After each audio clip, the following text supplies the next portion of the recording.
Hey everyone, I'm going to make you my favorite breakfast meal today. Just some eggs and bacon and cheese. So let's get at it. So first I'm going to be taking my 3 eggs that I do and cracking them all up, putting them in the bowl.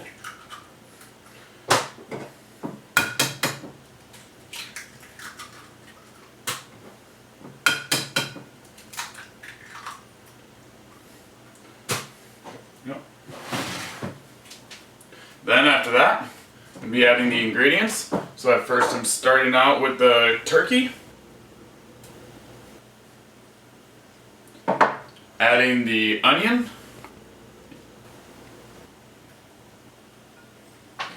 Red bell pepper, my favorite. And the spinach.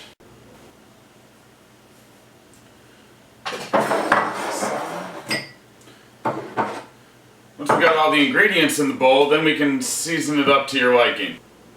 Love me some pepper. That should do it. Lowry salt, hands down, best salt ever. I put it on everything. Well, not everything, but a lot of stuff. So once we got that all in the bowl, grab yourself a fork and mix it all up. Now that it's all mixed up, you're going to be putting it into the pan. I've been heating up a pan already because as I'm mixing everything, it starts getting warm and it cuts down the time that you're cooking your eggs dramatically. Just thinking ahead. So I grab me some pan, spray the pan with it. From there, just take the mix and dump it right in. I recommend putting it just a little bit above medium, not too fast so you lose track of it and it gets burnt, but fast enough to make everything go quickly. As you can see, since we're already cooking it, I already had the pan going, it's going to start cooking those eggs relatively quickly. You just want to move it around every so often until everything gets right around firm. Then we're going to be moving on to the next step. Smelling delicious. Once everything is more firm, take it all together and just press it all together into a nice little circle right there. So I grab the cheese, putting it right on top. Once the cheese has been on there for about 10 seconds or so, it's going to start melting down a little bit. The bottom should be getting nice and golden brown. So then do your best to scoop underneath it and flip it over. And this is going to quickly fry the cheese up, which makes the cheese so good. So let's give it a try. So you just get your big old scallop right there and right underneath. Ooh, nice golden brown.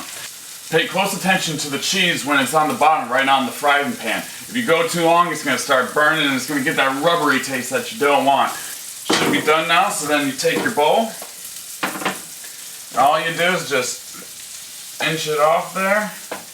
And I like keeping the cheese on top. Flipping it down right there.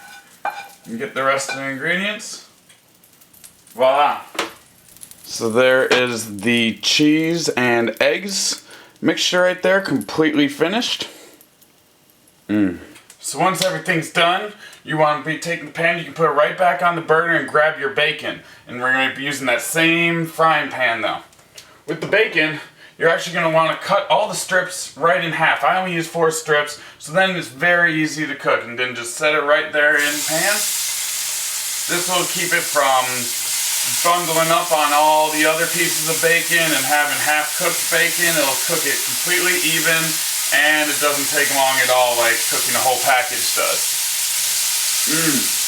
I just love the smell of bacon and that sizzling. Watch out though, it will be shooting grease, so I wouldn't recommend having no shirt on, but it's for you all guys, you know, look, so. Gotta do what I gotta do, and I'm stupid, I guess. Once the bacon starts bubbling up like this, then that's when you'll take your fork and just flip it over piece by piece. So after you already flipped it once, you can go ahead and flip it again. After about, you know, anywhere around 20 to 30, 40 seconds. Really depends on how hot you're cooking it at. But you can go ahead and flip it again. You'll see where that bacon's at. Then you can assess. One key rule of thumb with cooking bacon is it's always actually more done than what you think. So when you think you want some crispy bacon, Don't wait until it looks crispy. Wait, go a little bit before that actually. Bacon's basically done. So I'm gonna go and put it right into my bowl. So there you have it, my bacon, egg, and cheese. Really only takes about 10 minutes to cook when you're not going through every step like I have, but now it's time for me to enjoy this.